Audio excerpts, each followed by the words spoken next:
Hi friends, sir எப்படி இருக்கீங்க? இன்றைக்கி நம்ம ஹோட்டல் ஸ்டைலில் கார சட்னி எப்படி செய்யுதுங்கிறத இந்த வீடியோவில் பார்க்கலாம். இது டேஸ்ட்டும் சூப்பராக இருக்கும்.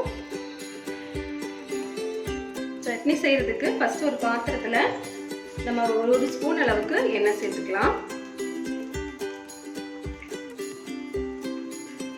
எண்ணெய் காஞ்சதும் ஒரு ஸ்பூன் உளுந்தம்பருப்பும் ஒரு ஸ்பூன் கடலைப்பருப்பு எடுத்து வச்சுருக்கேன், அதை சேர்த்துக்கலாம். வறுத்து எடுத்துக்கலாம்.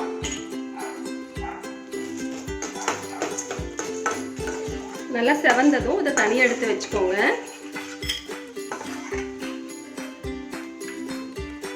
இதுலயே ஒரு பெரிய வெங்காயம் சேர்த்துக்கிறேன்.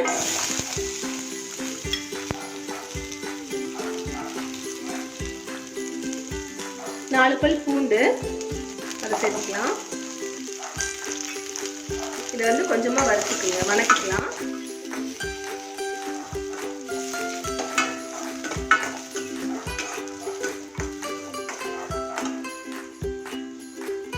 இதுலேயே காரத்துக்கு 3 வரமிளகாய் எடுத்துருக்கு, அதை சேர்த்துக்கலாம்.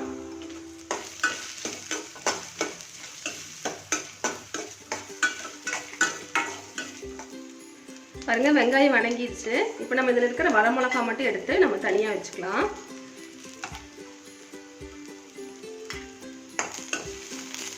இதில் இப்போ நம்ம தக்காளி சேர்த்துக்கலாம். ஒரு பெரிய சைஸ் தக்காளி நான் எடுத்து இந்த மாதிரி கட் பண்ணி வச்சுருக்கேன், அதை சேர்த்துக்கலாம். நீங்கள் சின்ன சைஸ் தக்காளி பழமாக இருந்துச்சுன்னா ஒரு 2 பழம் சேர்த்துக்கோங்க, சரியாக இருக்கும். இதை நல்லா அப்படி வணக்கிடுங்க. இது வணங்குறதுக்குள்ளே இந்த வரமிளகாய் இப்படி 2ஆக பிச்சு போட்டு தண்ணியில் ஊற போட்டுடலாம்.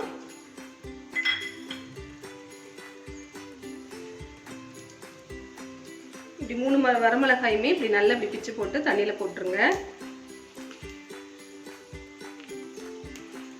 அதனால் அந்த வரமிளகாய் நம்மளுக்கு சாஃப்டாக கிடைக்கணும், அதுக்காக தான். இதை தண்ணியில் போட்டு நம்ம ஊற போட்டுடலாம்.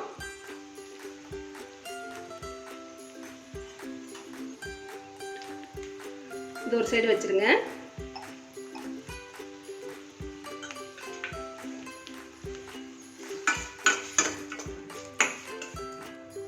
இதுலேயே கொஞ்சமாக உப்பு சேர்த்திக்கலாம், சீக்கிரமாக வணங்கிடும். ரொம்ப நல்லா மசி வணங்கணுன்ட்டுலாம் இல்லை, லைட்டாக வணங்கினா போதும்.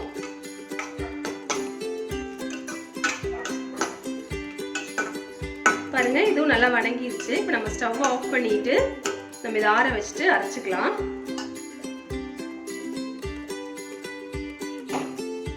பாருங்க, நல்லா ஆறிடுச்சு. இப்போ நம்ம மிக்சியில் போட்டு அரைச்சி எடுத்துக்கலாம். இது 3மே ஒட்டுக்கா சேர்த்து அரைச்சிக்கோங்க. நம்ம எடுத்து வச்சிருக்கிற வறுத்து வச்சிருக்கிற கடலைப்பருப்பு உளுந்தும்,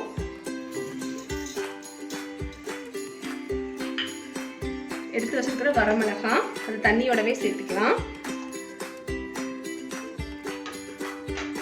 அந்த சட்னிக்கு தேவையான அளவு உப்பு சேர்த்துட்டு நம்ம அரைச்சிக்கலாம். ஆல்ரெடி உப்பு சேர்த்துருக்கோம், பார்த்துட்டு சேர்த்திக்கோங்க. இப்போ அரைச்சி எடுத்துகிட்டு வந்துடலாம். பாருங்க, சட்னி அரைச்சி எடுத்துகிட்டு வந்தாச்சு. இப்போ நம்ம தாளிப்பை சேர்த்திக்கலாம். ஒரு பாத்திரத்தில் எண்ணெய் வச்சு எண்ணெய் காஞ்சிச்சு. கொஞ்சமாக கடுகு சேர்த்துக்கலாம்.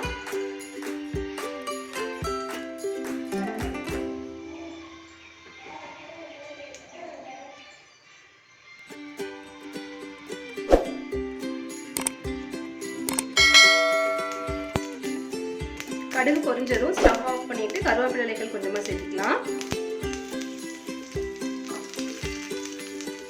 இப்போ நம்ம இந்த தாளிப்பை சட்னியில் சேர்த்துக்கலாம்.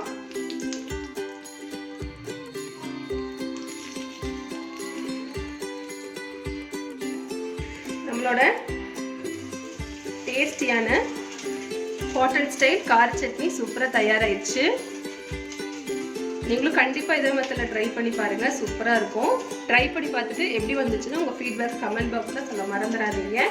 இந்த வீடியோ பிடிச்சிருந்தா லைக் பண்ணி ஷேர் பண்ணி கமெண்ட் பண்ணிக்கோங்க. மறக்காமல் நம்ம சேனலை சப்ஸ்கிரைப் பண்ணிக்கோங்க. தேங்க்யூ.